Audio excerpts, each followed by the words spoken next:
What's good, everyone? This is Radical Improvements, and this video today is going to be about my experience and results with scalp micropigmentation.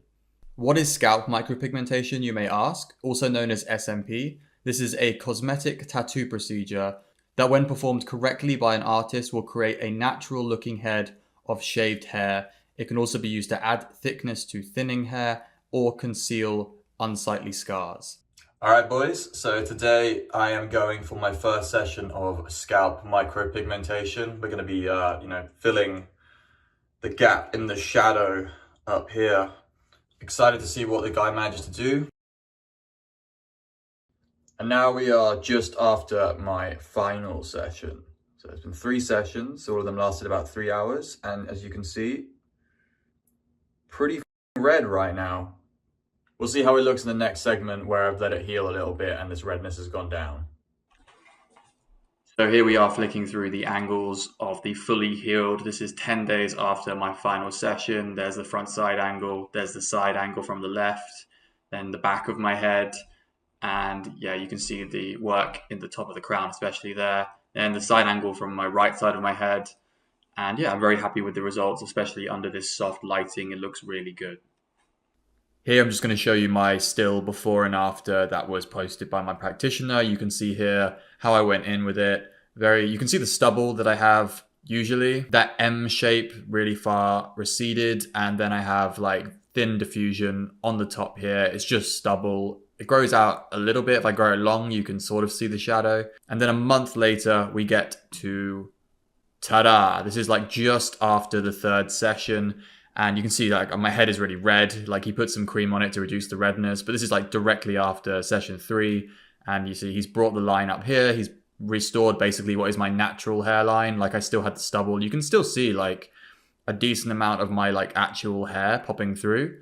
And the SMP is, blended in with that hair. And he has blended the color pretty much perfectly with my remaining natural hair down here. He was pretty happy about this from a blending in with stubble perspective, I think, because I'm strawberry blonde and it's a more difficult shade to achieve. So, happy my guy's happy. I'm very happy with the results. So here I am sitting with it, just on camera under the lights. Actually, it looks kind of worse when it's under harsh lights. I found in the gyms and everything, it doesn't look as full, but in natural light, it looks, much darker than it does. And also, I've let my hair grow out a little bit here. I actually should be, staying more on top of shaving my head down. So, but you can see like the blending, like that's real hair, like there, that's not. It's like the blending is really good on the job that he did. And I think that's really important for me in terms of like why I got it, because I was very much on the fence. So the first question I want to answer in this video is like, why did you go and do this? And I've been very much on the fence about any form of like hair restoration or doing anything cosmetically to my head after I went bald. I knew that I wasn't going to be able to do restoration really because I didn't have enough donor hair area. I didn't want to go and do wigs or anything like that. So realistically, I just kind of accepted being bald, shaved my head down and like got on with life, built my like inner confidence, built my success with, in dating specifically, like figuring out whether was I still attractive with a bald head was a journey for me.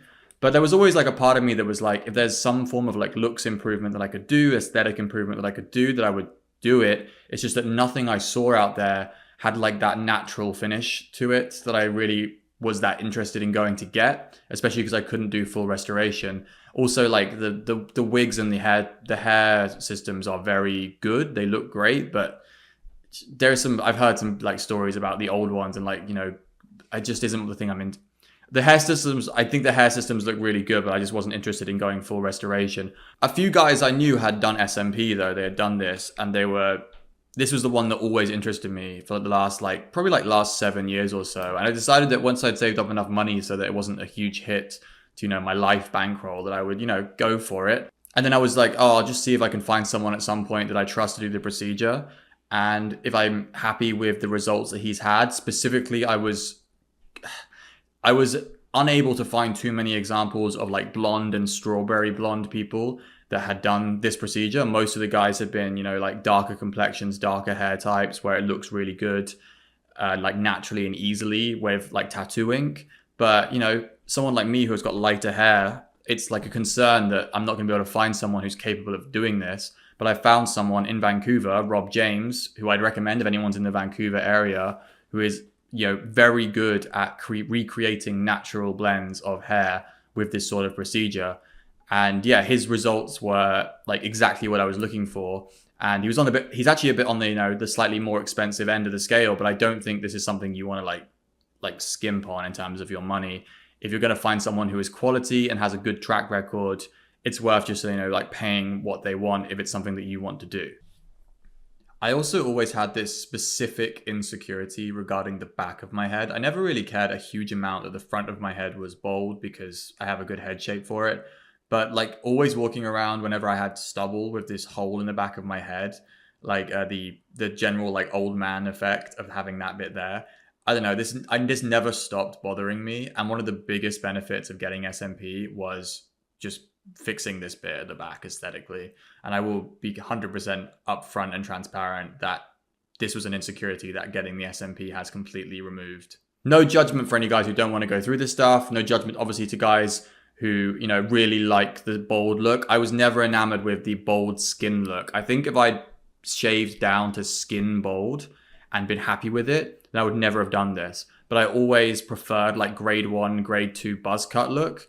And as I started losing my hair more and more, that look didn't look as good as when I had more hair volume. And SMB, obviously, this is like trying to mimic a buzz cut look. And that's like the whole point. So I was able to basically get back to my favorite hairstyle, essentially, which was always a short buzzed haircut. You guys don't have to be nice to me about how it looks. I think the result is fucking banging, personally. I've actually got a top-up session in a couple of months, but for the moment, I'm really happy with where it's at. I touched on it briefly there. I wanted to answer the question of, is it expensive? And typically, I've not seen any like good SMP practitioners offering for, say, under $2,000 US. I think you're looking at least that and probably more. I've spoken to my friends who are in America and they paid a few more than that. There are practitioners in the UK who I think are around that level. This cost around $2,500 US in total. So yeah, it's something that I saved up for and I planned for with my finances. It wasn't like a spur of the moment thing. Like I was waiting to a point where I was able to, take that sort of hit in terms of money, and comfortably so. So that was like one of the reasons I waited to get it. But I've decided I was going to get this for the last 2 years or so. It's just been a case of like saving up for it. So if you are considering this, do understand it's not a cheap procedure and you shouldn't be looking for it to be a cheap procedure if you can avoid it, because I'm assuming you're not going to get, it's one of those ones where you don't want to, skimp on the price because you're buying like a quality procedure that is going to have a nice look, natural finish to it. You want someone who is highly skilled, and highly skilled people are probably going to charge more money, especially guys with big track records, lots of testimonials, lots of guys who are happy with their results. That's going to cost more money. It's just the way this stuff works. So yeah, I wouldn't understand it's not cheap. It's cheaper than hair restoration though, based on the prices I've seen for that. So, make your decision based on your finances if it's something that interests you. The other question I had, and I think a lot of people have with this, is does it hurt? I'm not going to say there's no pain at all, but if you compare it to, say, like a normal tattoo, if anyone's had like tattoos on any other parts of their body, it's less discomfort than the standard tattoo needle. But your head is a sensitive area. So you have a needle that's a lot smaller than a tattoo needle, but on an area that is quite sensitive. So those two things kind of balance out and you get some level of discomfort. Rob was a really fucking good guy to talk to though, and he kept my mind off of it just by us chatting away. There are going to be parts of your head that are more sensitive. Like I didn't really enjoy much of the crown when it was done. I didn't enjoy like the front line that much when it was being done, especially like around here at my temples.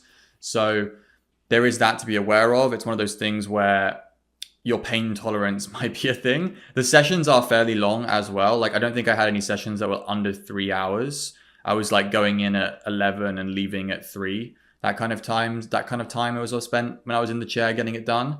And yeah, understand it's like 3 fairly long sessions. And maybe there'll be some, while you're going on, they do have like numbing creams. You can obviously just listen to music if you don't want to talk to the guy who's doing it or the girl who's doing it. Maybe find a practitioner who you have a little bit of rapport with. Because for me, it was really just about sitting still while I was having this procedure done. And it was like, if you're having like mild discomfort and you have to sit still for 3 to 4 hours, it's kind of like annoying at times. But yeah, eventually by the end of the third session, I was almost falling asleep in the chair because I was face down actually in like a massage table, sorry. And the whole like easiness of the procedure at that point after like, what is that, like 9 hours of having it done, I was borderline like just falling asleep while it was going on, to that, you know, that whirring sound of the tattoo gun. What is the aftercare and general maintenance like? Well, the aftercare, they should, if they know what they're doing, give you the procedure for it. And typically you're not allowed to touch your head for like 3 days afterwards. On the 4th day, you are relatively healed. But the guy I had, Rob, he was very insistent that I don't sweat too much for 10 days after the procedure. Because the sweat, it seems, pushes... You can have like problems with the sweat causing infection, but also it pushes the ink out or something.